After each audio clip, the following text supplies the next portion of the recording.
Hello students, welcome once again to Haldari Academy online platform. আমরা class 8 এর যে series শুরু করেছি তার চ্যাপ্টার 1, চ্যাপ্টার 2 আমরা অলমোস্ট শেষ করে ফেলেছি। আজকে চ্যাপ্টার 2 রিমেইনিং পার্টটা আমরা আজকে পড়বো, যেটা হচ্ছে ক্লাউডস। সেখানে আমরা কি দেখেছি, একটা ছেলে বালক বলতে পারো, সে মেঘের খোঁজে মাইলের পর মাইল হেঁটে চলেছে। কেন মেঘের খোঁজ করছে? কারণ সে বৃষ্টি চাইছে। বৃষ্টির খোঁজে, মেঘের খোঁজে তার হাঁটা শুরু হয়েছে। কিন্তু অদ্ভুতভাবে তাকে দুঃখী করে তার অনুপস্থিতিতেই মেঘ এলো এবং বৃষ্টি হলো আর চলে গেল। তো তা যাই হোক, এই হচ্ছে গল্পের বিষয়বস্তু। তো আমরা ইউনিট 1, 2 দুটোই পড়েছি। এরপরে ইউনিট 3 যে রিমাইনিং পার্ট আমরা সেটা দেখে নেব, সেখানে কি রয়েছে। তো চলো, let's continue. Refreshed, he looked around. একদম তরতাজা বোধ করছে সে। চারপাশে দেখলো। An old man sat on a wall by the Persian wheel. একটা বৃদ্ধ মানুষ প্রাচীরের ওপর বসে রয়েছে পার্সিয়ান হুইলের পাশে। He looked at the old man. সে বৃদ্ধ লোকটির দিকে দেখলো, wanting to say something. কিছু বলতে চাইলো, but hesitated. কিন্তু একটু দ্বিধা বোধ করলো। Finally, he asked. শেষমেশ সে জিজ্ঞাসা করলো, Did the clouds come here? মেঘেরা এসেছিল এখানে? The old man looked closely at him and said. বৃদ্ধ লোকটি তাকে খুব কাছ থেকে দেখলো এবং বলল, Son, বাছা, when the clouds come, কখন মেঘ আসবে? The earth and the sky know of their coming. শুধুমাত্র পৃথিবী আর আকাশই বলতে পারে কখন মেঘ আসবে। But the clouds were here last night. কিন্তু মেঘেরা এখানে আগের রাতে এসেছিল, and no one got to know. কেউই জানতে পারেনি। The old man said.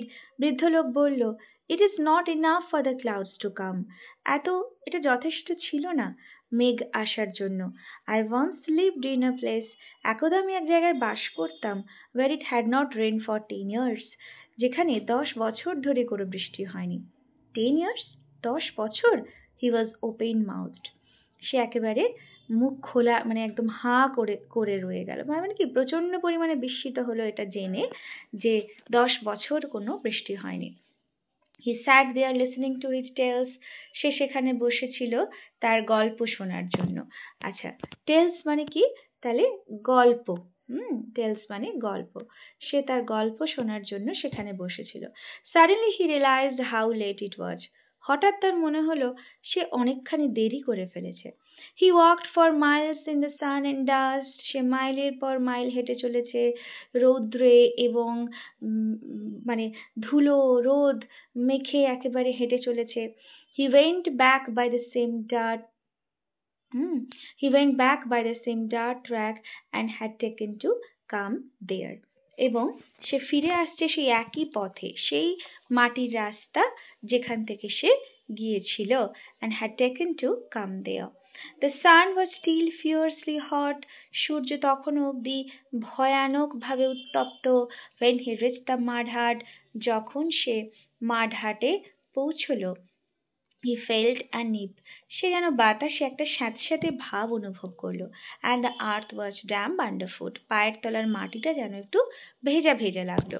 তাহলে নিপ মানে স্যাঁতস্যাঁতে আর ড্যাম্প মানে ভেজা। হ্যাঁ, স্যাঁতস্যাঁতে ভেজা। As he neared his village. যখন সে গ্রামের কাছে পৌঁছলো, he saw the roads were wet. সে দেখলো যে রাস্তাগুলো সব ভেজা ভেজা। Trees that had been standing draped in layers. গাছেরা যেগুলো দাঁড়িয়ে ছিল কিসে? না ধুলোর পরতে পুরোপুরি Dhaka. When he had left in the morning. যখন সে সকালে সেগুলোকে ছেড়ে গিয়েছিল, now looked freshly budded. এখন তাকে অনেকটাই কি তরতাজা দেখাচ্ছে, যেন মনে হচ্ছে সদ্য সদ্য সে স্নান করেছে। He felt a wave of happiness. সে খুশির স্রোত বয়ে গেল তার মধ্যে থেকে। He hurried home. ছুটতে গেল বাড়ি। He wanted to see how fresh and clean the jamun tree in his courtyard looked. সে দেখতে চেয়েছিল কতটা তরতাজা পরিষ্কার হয়ে রয়েছে সেই জামুন গাছটা তার উঠোনে, তার বাড়ির উঠোনে। When he got home, যখন সে বাড়ি পৌঁছলো, he saw that the rain had changed everything. সে দেখলো বৃষ্টি সব কিছু পরিবর্তন করে দিয়েছে। The jamun tree stood clean and scrubbed. জামুন ট্রিটা দাঁড়িয়ে রয়েছে পরিষ্কার, একদম ঝকঝকে, ফ্রেশলি শার্ড, একেবারে তৎক্ষণাৎ মনে হচ্ছে যেন স্নান করেছে। অ্যান্ড আম্মাজি ওয়াজ সেইং, আম্মাজি বলছে, that was a good shower. হ্যাঁ, বেশ ভালোই বৃষ্টি হলো। থ্যাংক গড, অনেক ধন্যবাদ ঈশ্বরকে। Raindrops were still rolling off the leaves of the jamun. Jamun গাছের পাতা থেকে বৃষ্টির ফোঁটাগুলো তখনও অবধি গড়িয়ে গড়িয়ে পড়ছে। He stood beneath the tree, দাঁড়িয়ে ছিল গাছের তলায়, and let them fall on his head and face, এবং সেগুলোকে পড়তে দিচ্ছিল তার মাথায় এবং মুখে। He raised his eyes to the sky, আকাশের দিকে তাকালো এবং বলল, he raised his eyes to the sky, আকাশের দিকে তাকালো, and saw it, দেখলো, clear, ঝকঝকে পরিষ্কার মেঘ, without even a wisp of cloud, কোনো মেঘের কোনো চিহ্ন ছাড়াই আকাশ একেবারে ঝকঝকে। He had walked so far in the dust, সে এত দূর হেঁটে গেছে ধুলোয় এবং রৌদ্রে, in search of the clouds, মেঘের খোঁজে, and in his absence, তার অনুপস্থিতিতে, they had come, তারা এলো, shed their rain, বৃষ্টি ঝরালো আর চলে গেল। এটাই ছিল ছেলেটির বিস্ময়, যে সে এত দূর হেঁটে হেঁটে গেল in search of clouds, but the cloud betrayed him. When he was absent from the place, the cloud came and fell the raindrop. So that is the story. Here let me tell you the story once again. আরো একবার আমি তোমাদের পুরো গল্পটা একটু ছোট্ট করে বলে দিই। It's a story of a small boy. একটা ছোট্ট ছেলের গল্প। The boy was searching for clouds. সে মেঘের খোঁজে বেরিয়েছিল। Why? Because he just went to sleep in the previous night with the hope that perhaps there will be rain, because at the midnight, যখন মধ্যরাতে সে ঘুম ভেঙেছিল, তখন সে শুনেছিল the rumbling tumbling sound of the sky, of the clouds. So he thought perhaps the rain will come and he will be happy with it. But when he got up early in the morning, যখন সে সকালে উঠলো, what he found? There was no patch of cloud, no sign of rain and all this. কোনো রকম মেঘ, কোনো রকম বৃষ্টি কিন্তু সেখানে ছিল না। So in search of the clouds, he went out too far. অনেক দূর চলে গেল মেঘের খুঁজতে খুঁজতে। রাস্তায় তার সাথে দেখা হলো অনেক মানুষের, যার সাথেই দেখা হলো, সে ফার্মার হোক, গ্রাস কাটার হোক, whoever may be, he asked questions, the same questions to everybody. সবাইকে একই প্রশ্ন করতে থাকলো, had you seen the clouds? তোমরা কি কেউ ক্লাউড দেখেছো? So everybody answered him negatively. সবাই তাকে না বলেই উত্তর দিল। হ্যাঁ, সবাই অবাক হলো, আবার কিরকম প্রশ্ন। তো finally when he walked too far and came to a Persian well, যেখানে তার একটা বৃদ্ধ লোকের সাথে দেখা হলো, এবং সেই বৃদ্ধ লোক তাকে বললেন যে, দেখো, মেঘটা তো এত সহজ নয়, বৃষ্টিটাও এত সহজ ব্যাপার নয়। আমি এক সময় একটা জায়গায় থাকতাম যেখানে 10 বছর বৃষ্টি হয়নি। তো সেটা শুনে ছেলেটা অত্যন্ত হতাশ হলো। তো যাই হোক, সেই গল্প টল্প শুনে যখন সে বাড়ি এলো, সে দেখলো যে যতই সে গ্রামের দিকে আসছে, দেখছে রাস্তাটা ভেজা ভেজা, বাতাসে একটা সুন্দর স্যাঁতস্যাঁতে ভাব, একটা ঠান্ডা ঠান্ডা ভাব অনুভব করতে লাগছে। আর সর্বোপরি সে তখন বুঝতে পারলো যে বোধহয় বৃষ্টি এসেছিল।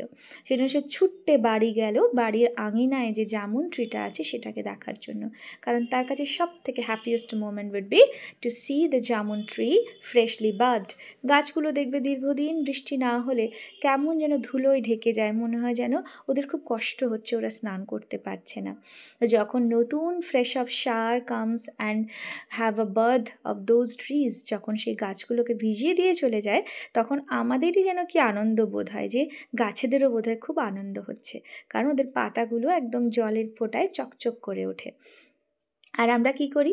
গাছের তলায় গিয়ে গাছের যে জলগুলো পড়ে টপ টপ করে, সেগুলোকে অনুভব করি, আমাদের আনন্দ হয়, তাই তো? তো ছেলেটিও তাই করছিল, জামুন গাছের তলায় দাঁড়িয়ে গাছের জলগুলোকে নিজের মাথায় মুখে মেখে নিচ্ছিল। এই হলো গিয়ে গল্প। লাস্ট লাইনে যেটা, লাস্ট পার্টে তার একটা রিগ্রেট হলো যে সে এত দূর হেঁটে হেঁটে গেল শুধুমাত্র মেঘের খোঁজে, আর মেঘ কিনা তার সাথে এরকম একটা করলো, মানে সে যখন অনুপস্থিত ছিল তখনই এলো আর বৃষ্টি ঝরিয়ে দিয়ে চলে গেল। এই হচ্ছে তার মনের অবচেতন মনে, মানে তার মনের একটা বলতে পারো যে ক্ষোভ। So this is the end of the story here, and now we will go for the activities and word nest. So let's discuss. Word nest এ কি হচ্ছে? refreshed, refreshed মানে revived, তরতাজা হওয়া, তরতাজা বোধ করা, এটা হচ্ছে রিফ্রেশ বোধ করা। নেক্সট হচ্ছে নিপ, নিপ মানে চিল, একটা ঠান্ডা শীতল অনুভব, হ্যাঁ সেটা হচ্ছে নিপ। আর কি ড্রাফট, ড্রাফট মানে কি কাভার্ড বা ঢেকে রাখা, কাভার্ড ড্রাফট। চলো এবার নেক্সট হচ্ছে অ্যাক্টিভিটি 6 এ আমরা চলে যাব। fill in the chart with information from the text. তোমরা পাঠ্য বিষয় থেকে ইনফরমেশন নিয়ে চার্টগুলোকে, যেটা শূন্যস্থান পূরণ করতে হবে। ফার্স্ট হচ্ছে দ্য বয় ওয়াজ ওপেন মাউথড, ছেলেটি হাঁ হয়ে গিয়েছিল। কেন? এই যে দেখো open mouth, to hear that, এই যে to hear that the old man once lived in a place where it had not rained for 10 years. To hear that the old man once lived in a place, একটু বড় হবে এই আনসারটা, where it had, to hear that the old man once lived in a place where it had not rained for 10 years. তাহলে 10 বছর ধরে সেখানে বৃষ্টি হয়নি, that is the answer. Next answer দেখো, the earth was damp underfoot. কেন? কেন মাটিটা ভেজা ভেজা ছিল? বিকজ ইট হ্যাড রেন্ড, বৃষ্টি হয়েছিল, তাই তো। নেক্সট দেখো কি রয়েছে, দ্য বয় হারিড হোম। কেন সে তাড়াহুড়ো করে বাড়ি ফিরছিল? The boy হারিড home because he wanted to C how fresh and clean the jamun tree looked. তাহলে why he wanted to see how fresh and clean the jamun tree looked, তাই তো। he wanted to see how fresh and clean the jamun tree looked. তো এই গেল 3 নম্বর। 4 নম্বর কোয়েশ্চেনে কি আছে দেখো, when he got home he saw everything had changed. যখন সে বাড়ি ফিরে এলো তখন সে দেখলো যে সবকিছু কেমন চেঞ্জ হয়ে গেছে। এই দেখো তার প্যাসেজটা এখানে রয়েছে, when he got home he saw that the rain had changed everything. তাহলে আমরা কি লিখবো? why? because changed because of the rain, because of the rain, তাই তো। তাহলে বৃষ্টির জন্য সবকিছু চেঞ্জ হয়ে গিয়েছিল। এই হলো আমার অ্যাক্টিভিটি 6। অ্যাক্টিভিটি 7 এ আমরা চলে যাব। দেখো ফার্স্ট কোয়েশ্চেন কি আছে, what did the old man say about the place where he once lived. বৃদ্ধ লোক কি বলেছিল যে সেই জায়গাটার সম্পর্কে যেখানে সে একসময় বাস করত। তাহলে আমি তোমাদের এর আগেও বলেছি, এখনো বলছি, বারবারই বলি, যখন তোমরা আনসার দ্য ফলোইং কোয়েশ্চেন করবে অবশ্যই লক্ষ্য রাখবে সেন্টেন্সটা কোন টেন্সে রয়েছে। সে যদি পাস্ট টেন্সে থাকে, দেখো এখানে ডিড আছে, তাহলে তোমাকেও পাস্ট টেন্স করতে হবে। কিন্তু আনসার লেখার সময় তুমি ডিড অক্সিলারি ভার্ব ইউজ করতে পারবে না, কারণ এটা কোয়েশ্চেনের ক্ষেত্রে আমরা ডিডটাকে অক্সিলারি ভার্ব হিসেবে ইউজ করি, মেন ভার্বের প্রেজেন্ট টেন্স করি। কিন্তু আমরা যখন আনসার লিখবো তখন উল্টোটা হয়ে যাবে, তখন কিন্তু আর ডিড ইউজ না হয়ে মেন ভার্বকে আমরা সেড করে নেব, পাস্ট টেন্স করে নেব। তাহলে আমরা কিভাবে লিখতে পারি আনসার দেখো, the old man said that once he lived in a place where it had not rained for 10 years. ঠিক আছে, The old man said that once he lived in a place where it had not rained for 10 years. তাহলে এটা হবে answer. Next question কি আছে? How did the boy feel as he reached the mud hut? যেই সে mud hut এ পৌঁছলো, ছেলেটি কি অনুভব করলো? দেখো এখানে রয়েছে এই যে when he reached the mud hut, he felt a nip in the air and the earth was damp underfoot. তাই তো? তাহলে আনসারটা আমরা এইভাবে সাজিয়ে নেব। কিভাবে লিখবো তোমরা একটু দেখে নাও। যেহেতু এটা past tense এ আছে, আমি আবারও বলছি দেখো past tense আছে auxiliary verb, did আছে auxiliary verb আছে past tense এ, সেই জন্য main verb feel টা আছে present tense এ। কিন্তু আমরা যখন আনসার লিখবো আমরা কি করব, did টাকে আর রাখবো না, আমরা feel কে past form felt এ পরিণত করে দেব। তাহলে আমরা এইভাবে আনসারটা শুরু করতে পারি যে as he reached the mud hut, the boy felt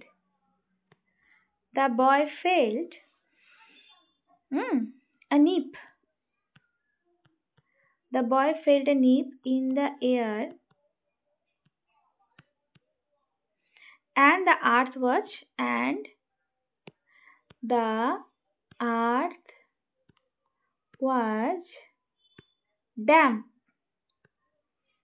was damp underfoot. ঠিক আছে? Nip in the air, the earth was damp underfoot. তাহলে এইভাবে কিন্তু তোমাকে আনসারটা লিখে ফেলতে হবে। নেক্সট কোয়েশ্চেন কি আছে? What did the boy do as he stood under the jamun tree? যখন ছেলেটি জামুন ট্রির তলায় দাঁড়িয়েছিল তখন সে কি করছিল? এইখানে রয়েছে দেখো যে হি stood beneath the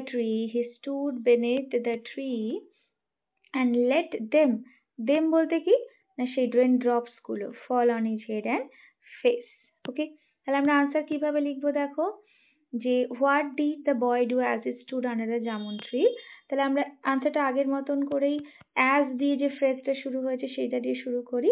as he stood বা অ্যাজ তোমরা দা বয়ও লিখতে পারো, অ্যাজ হি না করে তোমরা যদি অ্যাজ দ্য বয় স্টুড এই ফ্রেজটা পুরোটা কপি করব আন্ডার দ্য জামুন ট্রি, এরপরে আনসারটা লিখব হি লেট দ্য raindrops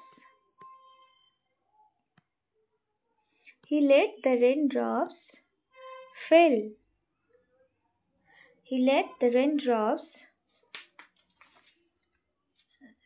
সরি এখানে দেখো আমি আরেকবার লিখছি, এখান থেকে অতটা অব্দি লিখলে as a stood under the jamun tree, তারপরে তোমরা এখানে লিখবে হি লেট দ্য raindrops। দেখো এখানে লেট ভার্বটা আমরা পাস্ট, দেখো লেট ভার্বের প্রেজেন্ট পাস্ট পার্টিসিপল ফর্ম কিন্তু লেট, যেমন পুট শার্ট কাট, তেমন লেট ভার্ব লেট। সুতরাং তোমরা কনফিউজড হয়ে না যে এটা প্রেজেন্ট টেন্স ইউজ হয়েছে, এটা কিন্তু পাস্ট টেন্স ইউজ হয়েছে। তাহলে হি লেট দ্য রেনড্রপস, এটা হচ্ছে বেয়ার ইনফিনিটিভ, তাই এটা কিন্তু সবসময় ভার্বের ফার্স্ট ফর্ম নেয়। তাহলে আমরা ফল লিখবো, he let the raindrops fall on his head and face. কেমন? এইভাবে তোমরা আনসারটা লিখে নেবে। এবার দেখো কি রয়েছে next question. Why did the cloud shed rain in the absence of the boy? কেন মেঘ বৃষ্টি ঝরালো ছেলেটির অনুপস্থিতিতে? তার কারণ জানতে চেয়েছে। আমরা সবাই জানি, দেখো লাস্ট লাইনে লেখা রয়েছে he had walked so far in the dust and sun in search of clouds and in his absence they had come and shed their rain and gone away. তাহলে আনসারটা আমরা লিখবো এই যে এখানেও রয়েছে দেখো যে ডিড পাস্ট টেন্স রয়েছে আর শেড রয়েছে। তাহলে ডিড আমরা অক্সিলারিতে নেব না, মেন ভার্বের পাস্ট টেন্স করব। মেন ভার্বের পাস্ট টেন্স কিন্তু শেড, তিনটে ফর্মই একই, শেড। সুতরাং আমরা এই শেডটাকে ইউজ করব কোয়েশ্চেন আনসার লেখার সময়। তো why did the cloud shed in rain in the absence of the boy? তাহলে আমরা এখানে আনসার লেখার সময় লিখব the clouds shed rain in the absence of the boy, এতটা অবধি আমরা কোয়েশ্চেন থেকে কপি করলাম। এরপরে যেহেতু আমি তোমাদের আগেও অনেকবার বলেছি হোয়াই মানে বিকজ দিতে হবে, কারণ বলেছে মানে তোমাকে কারণ দেখাতে গেলে because he walked,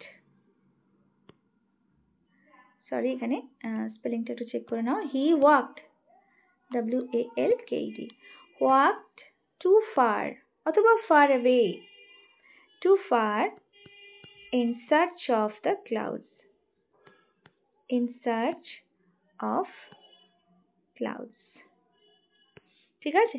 he walked too far in search of clouds, তো সে অনেক দূর হেঁটে চলে গিয়েছিল ক্লাউডস এর খোঁজে, এই জন্যই রেন হয়ে গেল। আচ্ছা, এরপরে দেখো তোমাদের কি রয়েছে, রিড দ্য ফলোইং সেন্টেন্সেস, বলছে it looked as if it will be raining. দেখো এখানে আমরা আগের চ্যাপ্টারে পড়েছিলাম past perfect, present perfect continuous, past perfect continuous tense। এখানেও আমরা টেন্স পড়বো, সেটা হচ্ছে কি নাকি future continuous tense। in above sentence the verb colored words, তো যে colored words রয়েছে will be raining denotes an action which will be in progress at a time in future, যেটা কিনা ভবিষ্যতে হতে থাকবে। তাহলে কন্টিনিউয়াস টেন্সের ক্ষেত্রে আমরা জানি যে প্রোগ্রেসিভ মানে যেটা হচ্ছে, হ্যাঁ, বর্তমানে যে কাজটা হয়ে চলেছে সেটা হচ্ছে প্রেজেন্ট কন্টিনিউয়াস। অতীতে যদি কোনো কাজ হয়ে চলছিল এরকম একটা বোঝায় সেন্স পাস্ট কন্টিনিউয়াস। আর ফিউচারে কোনো একটা কাজ হতে থাকবে সেটা হলে আমরা কি করব না ফিউচার কন্টিনিউয়াস টেন্স করব। তাহলে আমরা দেখে নিই কি কি রয়েছে। Activity 8A, underline the verbs that denote actions which will be in progress at a time in future। তো ফিউচারে কোনো কাজ হতে থাকবে। আর দেখো দুটো জিনিসের মধ্যে একটু পার্থক্য তোমরা বুঝে নাও। একটা জিনিস হতে থাকবে আর একটা হয়ে থাকবে, হতে থাকবে আর একটা হয়ে থাকবে, এই দুটোর মধ্যে বাংলায় কিন্তু একটা ক্লিয়ার ডিফারেন্স রয়েছে। হতে থাকবে মানে কাজটা তখনও কন্টিনিউ হতে থাকবে, তার শেষ হবে বা কিছু সেরকম কিছু বলা নেই। কিন্তু হয়ে থাকবে মানে কাজটা কমপ্লিট হয়ে যাবে, বেশ কিছুক্ষণ ধরে চলতে চলতে চলতে চলতে কাজটা কমপ্লিট হয়ে যাবে, সেক্ষেত্রে কিন্তু আমরা ফিউচার পারফেক্ট ইউজ করি। কেমন, এটা মনে রাখবে। তাহলে পারফেক্ট হতে গেলে কাজটাকে কমপ্লিট হয়ে যেতে হবে, আর কন্টিনিউয়াস মানে কোনো একটা কাজ চলতে থাকবে। তাহলে এখানে তোমাকে বলেছে কন্টিনিউয়াস টেন্সটাকে তোমাকে আন্ডারলাইন করতে হবে। দেখো এখানে রয়েছে শ্যাল বি রিডিং, তাহলে আমরা ফিউচারে এই কাজটা করতে থাকবো। I shall be reading a book next week, আমি পরের সপ্তাহে বইটা পড়তে থাকবো, তাই তো।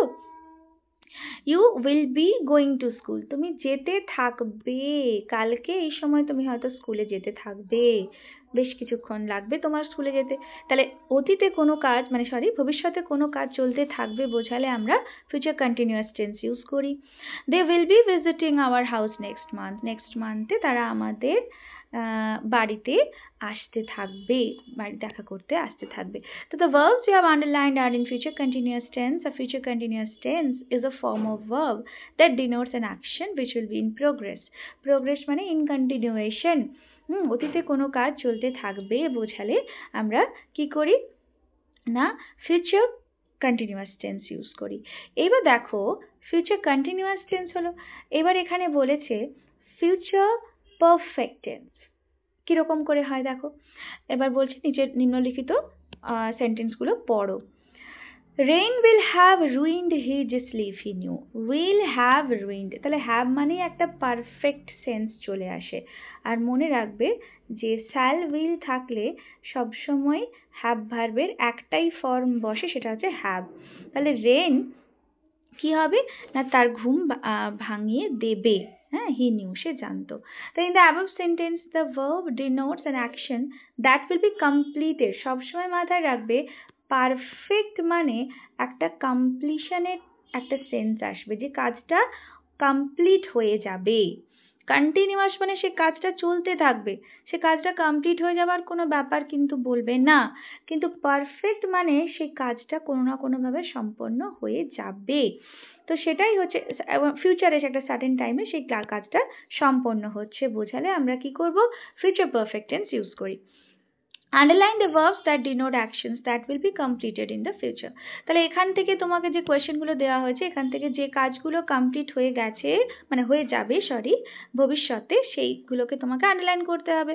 দেখো কি হচ্ছে, shall have written, তাহলে আমি লিখে থাকবো গল্প বাই দিন। তারপরে টাইম, একটা পয়েন্ট অফ টাইম দিয়ে দিয়েছে না, এই টাইমের মধ্যে আমি একটা কি করব, আমি এই জিনিসটা I shall have written, এই গল্পটা লিখে ফেলবো। তাহলে দেখো he will have left before you go to see doctor, এখানে দেখো পয়েন্ট অফ টাইম দিয়ে দিয়েছে, যেটা কন্টিনিউয়াসে ছিল না। কন্টিনিউয়াস মানে চলতেই থাকবে, কোনো পয়েন্ট অফ টাইম রেফার করা নেই। কিন্তু এই যে বিফোর দিয়ে দিয়েছে, he will have left before you go to see the doctor, তাহলে তোমার ডাক্তারের কাছে যাওয়াটা একটা পয়েন্ট অফ টাইম। তাহলে তোমার ডাক্তারের কাছে যাওয়ার আগেই কিন্তু সে এখান থেকে চলে যাবে। এটা হলো you shall have gone to the fair, তুমি পৌঁছে যাবে মানে তোমার কাজটা কিন্তু কমপ্লিট হয়ে যাবে, তুমি পৌঁছে যাবে কোথায় না, মেলাতে। তাহলে চলো, এটা গেল আমাদের ফিউচার পারফেক্ট টেন্স। এখানে সেটাই লেখা আছে, ফিউচার পারফেক্ট টেন্স হচ্ছে যে কাজটা ভবিষ্যতে সম্পন্ন হয়ে যাবে। তাহলে নিশ্চয়ই ডিয়ার স্টুডেন্টস তোমরা বুঝতে পেরেছো ফিউচার পারফেক্ট টেন্স আর ফিউচার কন্টিনিউয়াস টেন্সের মধ্যে পার্থক্য। হ্যাঁ, তবে এবার বলছি, দেখো, read the following sentences, identify the future continuous tense and future perfect tense. Dear student সবসময় মনে রাখবে, কন্টিনিউয়াস টেন্স মানে ভার্বের শেষে আইএনজি যোগ থাকবে এবং তার আগে একটা বি ভার্বের কোনো একটা ফর্ম থাকবে। সেটা যদি প্রেজেন্ট টেন্স হয় তাহলে অ্যাম অথবা ইজ অথবা আর হবে, যদি পাস্ট টেন্স হয় তাহলে ওয়াজ অথবা ওয়ের হবে, আর যদি ফিউচার টেন্স হয় তাহলে কি হবে, বি হবে, মানে shall be, will be, can be, could, যাই হোক, মোডালের সাথে একটা কি বি যোগ হবে। তো এই হচ্ছে তোমার কন্টিনিউয়াস টেন্সের একটা কনস্ট্রাকশন। আর যদি পারফেক্ট টেন্স হয় তাহলে মনে রাখবে ফিউচার টেন্সে সব সময় হ্যাভ হবে, প্রেজেন্ট টেন্সে হ্যাভ অথবা হ্যাজ হতে পারে, পাস্ট টেন্সে শুধু হ্যাড হবে, আর ফিউচার টেন্সে অলওয়েজ হ্যাভ প্লাস V3। এইটা হচ্ছে তোমার কিন্তু ফিউচার পারফেক্ট টেন্সের আইডেন্টিফিকেশনের মানে তোমাদের ওই দেখে আইডেন্টিফাই করতে হবে। ফার্স্ট সেন্টেন্স কি আছে দেখো, আই শ্যাল বি প্লেইং, তাহলে অবশ্যই শ্যাল বি প্লাস আইএনজি, তার মানে কি এটা কি continuous tense, future continuous tense. She will have recited, have মানে আমি তোমাদের বারবার বলেছি যে পারফেক্ট টেন্সে চলে আসছে, তাহলে ফিউচার পারফেক্ট টেন্স হলো। নেক্সট কি আছে দেখো, you will have enjoyed the picnic, will have enjoyed, তাহলে ফিউচার পারফেক্ট টেন্স, কারণ হ্যাভ রয়েছে। দে উইল বি কামিং, তাহলে বি প্লাস আইএনজি, তার মানে কি ফিউচার কন্টিনিউয়াস টেন্স। তোমরা আশা করি এই কলামগুলোতে লিখে ফেলতে পারবে তোমরা কি টেন্স দেখলে। এবার দেখো এখানে রয়েছে write the antonyms of the underline words by using prefixes from the helping box. তাহলে তোমাকে কি করতে হবে, এই যে প্রিফিক্স মানে শব্দের আগে জুড়ে তোমাকে একটা শব্দ বের করতে হবে, তো সেইটা প্রিফিক্স অ্যাড করে তোমাকে অপোজিট ওয়ার্ড লিখতে হবে। তাহলে দেখো পসিবল আছে, তোমরা সবাই জানো, এখান থেকে ইমটা নিয়ে নেবো, হয়ে যাবে কি ইম্পসিবল। কেমন? নেক্সট আছে লেজিবল মানে, আচ্ছা আমি কোয়েশ্চেনের আগে সেন্টেন্সটার মানে বুঝিয়ে দিই। It is possible for him to leave that chair, তার কাছে এটা মানে সম্ভব চেয়ারটাকে তোলার জন্য। সেই পসিবলটাকে আমরা কি করব, ইম্পসিবল করে দেব, অসম্ভব চেয়ার তোলার জন্য আর কি, তার কাছে চেয়ার তোলাটা অসম্ভব। নেক্সট সেন্টেন্সটা, হিজ হ্যান্ডরাইটিং ইজ লেজিবল মানে বুঝতে পারা, তার মানে হাতের লেখাটা বুঝতে পারা যাচ্ছে, কিন্তু এটাকে অপোজিট করলে ইল দিয়ে দেবো, মানে আমি এটাকে কি লিখবো, ইললেজিবল, মানে বুঝতে পারা যায় না, তার হাতের লেখাটা বোঝা যায় না, ইললেজিবল। এরপরে রয়েছে দেয়ার ক্লেম ইজ নট রিজনেবল, তাদের দাবিটা যুক্তিযুক্ত নয়, তাহলে এটা হবে কি দেখো আনরিজনেবল, এটাকে আমরা কি লিখবো, আনরিজনেবল, যা আছে রিজনেবল লিখে দেবে, কেমন?